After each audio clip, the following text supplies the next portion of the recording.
If you're over 40, there's a quiet mistake you might be making every single day, and it could be slowly affecting your blood sugar without you even realizing it. I've seen this happen too many times. People come to me thinking they're doing everything right, watching their diet, taking their medications, trying to stay active. But there's one simple habit they overlook, and it quietly works against them. Before we go any further, if you care about your health and want to stay ahead of problems before they become serious, take a moment to like this video and subscribe. It helps more people learn what most never get told in time. Now, let me ask you something honestly. When was the last time you really paid attention to how you drink water? Not just how much, but when you drink it, how fast you drink it, and even how your body responds to it. Most people don't realize this, but hydration isn't just about quenching thirst. It plays a deeper role in how your body manages blood sugar. Your blood is made up of a large percentage of water. When your body is even slightly dehydrated, your blood becomes more concentrated, and that includes glucose.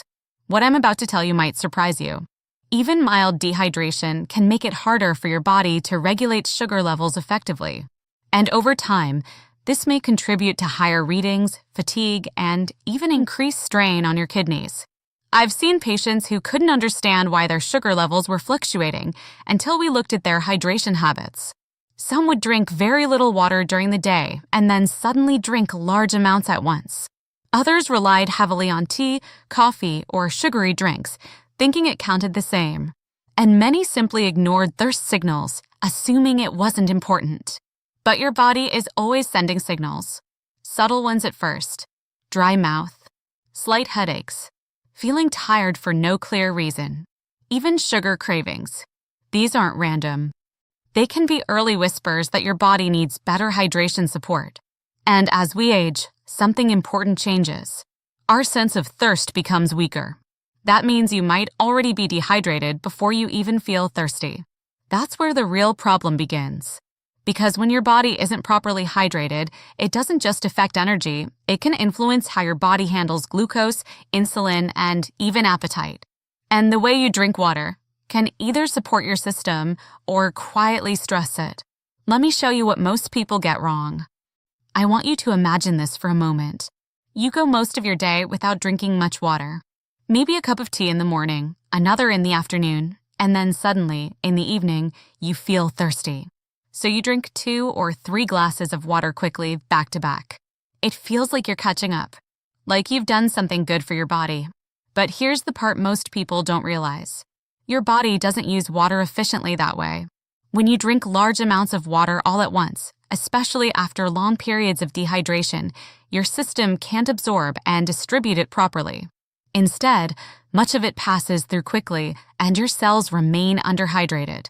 I've seen this pattern in many patients, especially those managing blood sugar issues. They believe they're drinking enough, but their bodies are still struggling internally. What I'm about to tell you might change the way you think about hydration entirely. Your body prefers consistency, not sudden overload. Small, steady amounts of water throughout the day allow your blood volume to remain stable. This helps your kidneys function more efficiently and supports your body's ability to filter excess glucose through urine when necessary. But when hydration is inconsistent, it creates subtle stress. Your body may release hormones that try to conserve water. At the same time, blood sugar can become more concentrated, making it harder to manage. And here's something even more interesting. When you're dehydrated, your body can sometimes confuse thirst with hunger. That means you might feel like eating something, especially something sweet, when what your body actually needs is water. I've had patients tell me they experience sudden cravings in the afternoon or late at night. When we adjust their hydration habits, those cravings often reduce significantly. Not because water is a cure, but because it supports balance. Another common mistake is relying too heavily on caffeinated drinks. Tea and coffee are part of daily life for many people, especially in our culture. But excessive caffeine can have a mild diuretic effect, meaning it may increase fluid loss in some individuals. So if most of your fluid intake comes from these drinks, your body might still be running at a deficit. And that deficit, even if it's small, can quietly influence how your body manages sugar levels over time. Now here's where it becomes even more important. It's not just how much water you drink. It's also when you drink it, and timing can make a bigger difference than you think. Let me ask you something that might seem simple, but is often overlooked. Do you drink water first thing in the morning? Not tea, not coffee, just plain water. Because what happens in your body overnight is something most people don't think about. While you sleep, your body continues to function. It regulates hormones, repairs tissues, and maintains essential processes. But during those hours, you're not taking in any fluids. That means by morning, your body is naturally in a mildly dehydrated state. And if you already have concerns about blood sugar, this matters more than you might expect. Starting your day without rehydrating your body can leave your system playing catch-up. I've seen patients who go straight for tea or breakfast without drinking water first. They don't feel thirsty, so they assume everything is fine. But internally, their body is still trying to stabilize fluid balance. What I'm about to tell you might surprise you. Drinking a glass of water shortly after waking up may help support circulation and improve how your body begins managing glucose for the day. It's not a cure. It's not a quick fix. But it's a simple, supportive habit that aligns with how your body naturally works. And the way you drink that water also matters. Instead of gulping it quickly, try sipping it slowly over a few minutes. This allows your body to absorb it more effectively and gently wake up your digestive system. I often recommend this to my patients who feel sluggish in the morning or notice higher sugar readings early in the day. Another important moment is before meals. Many people drink water only after eating or not at all. But having a small amount of water before a meal may help with digestion and can even support portion control. Sometimes what feels like hunger is actually mild dehydration. And when you drink a little water beforehand, your body is better prepared to process the foods you eat. But there's a balance here. Drinking excessive amounts of water immediately before or during meals can dilute digestive enzymes and may lead to discomfort for some people. So the key is moderation. Small, steady intake, not extremes. And then there's one more critical time that many people completely ignore, right before bed. This is where things can either support your body overnight or quietly disrupt it. Now, let's talk about something that often surprises people: drinking water at night. You might think it's a good idea to drink a large glass of water before going to bed, just to stay hydrated through the night. It sounds logical, doesn't it? But I've seen this approach create more problems than benefits for many people, especially older adults. Here's why. When you drink a large amount of water right before sleep, your body may not be able to process it fully before you lie down. This often leads to waking up multiple times during the night to use the bathroom. And interrupted sleep has a deeper impact than most people realize. Poor sleep quality is closely linked to changes in blood sugar regulation. When your sleep is disrupted, your body may become less sensitive to insulin and your stress hormones can increase. Over time, this can make it harder to maintain stable glucose levels. So something as simple as when you drink water can indirectly affect your metabolic health. I've seen patients who struggled with both sleep and blood sugar fluctuations. When we adjusted their evening hydration habits, they noticed improvements in both areas. Not overnight, not dramatically, but gradually. And that's how real health changes usually happen. So what should you do instead? Rather than drinking a large amount right before bed, try to spread your water intake earlier in the evening. Give your body time to process it before you sleep. If you feel slightly thirsty at night, a small sip is fine. You don't need to ignore your body, but avoid overloading it. There's another subtle detail here that many people overlook: the temperature of the water. Some people prefer very cold water, especially in warmer climates. While it can feel refreshing, extremely cold water may sometimes slow down digestion or cause mild discomfort in sensitive individuals. Room temperature or slightly cool water is often easier on the system, especially in the evening. And then there's the emotional side of hydration. Yes, emotional, because many people don't drink water mindfully. They rush through it, treat it like a task, or forget it altogether. But when you slow down, sip your water, and actually pay attention to how your body feels, something shifts. You become more aware. And awareness is where prevention begins. Because your body is always communicating with you. You just need to learn how to listen. There's something else I want to share with you, something I've noticed repeatedly over the years. Many people believe that if they're not feeling thirsty, they don't need water. It sounds reasonable. After all, thirst is your body's signal, right? But here's the truth most people don't realize. By the time you feel thirsty, your body may already be mildly dehydrated. And as we get older, this signal becomes less reliable. I've seen individuals in their 50s, 60s, even 70s who rarely feel thirsty throughout the day. They assume everything is fine.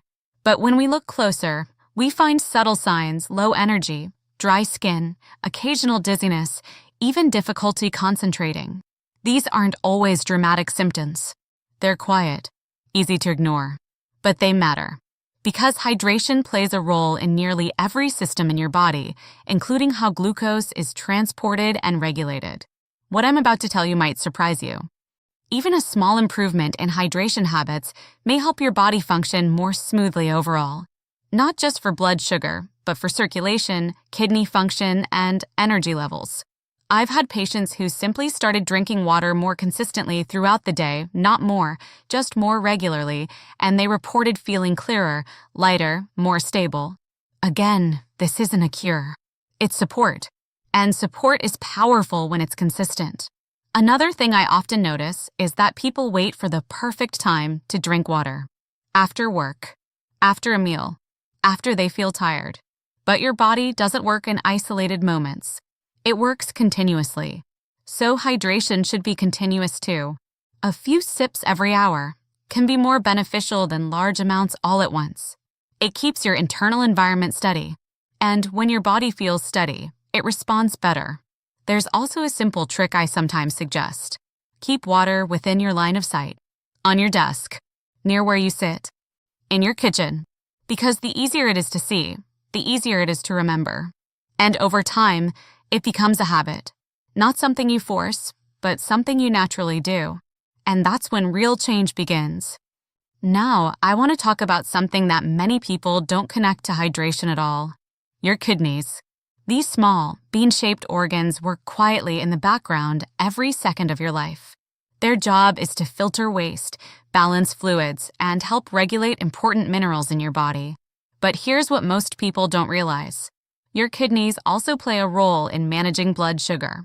When your blood glucose levels rise, your kidneys help remove excess sugar through urine.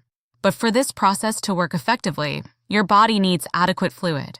Without enough water, your kidneys have to work harder. And over time, this added strain may affect how efficiently they function. I've seen patients who didn't think much about hydration until they started experiencing changes: frequent urination, fatigue, or abnormal lab results. And while many factors can contribute to these issues, hydration is often part of the picture. What I'm about to tell you is something I wish more people understood earlier. Supporting your kidneys doesn't require complicated steps. Sometimes, it starts with something as simple as drinking water in a way your body can actually use. Steady, consistent intake. Not extremes. Not neglect. Balance. There's also another subtle connection here. When your body is dehydrated, certain hormones, like vasopressin, can increase. This hormone helps your body retain water, but it may also influence how your body handles glucose. This is an area researchers are still exploring, but early findings suggest there may be a link between hydration status and metabolic health. So again, hydration isn't just about comfort. It's about internal balance. And balance is what helps your body adapt, respond, and protect itself over time. I often tell my patients this: you don't need to change everything overnight. You just need to become more aware of the small things you do every day. Because those small things add up. Quietly, consistently, and sometimes powerfully. I want to leave you with something important. Not fear, but awareness. Because most people don't ignore their health on purpose. They simply don't realize what matters until much later. I've seen this happen too many times. People who say, if I had known earlier, I would have done things differently. And that's why conversations like this matter. Because what you do today, even something as simple as how you drink water, can influence how your body feels tomorrow. Not in dramatic, overnight ways, but in small, steady shifts. More stable energy, better focus, improved balance in your system, and perhaps fewer surprises when you check your health numbers. What I'm about to say might stay with you. Your body doesn't need perfection. It needs consistency. It needs support. And it responds best when you respect its natural rhythm. Drink water throughout your day, not all at once.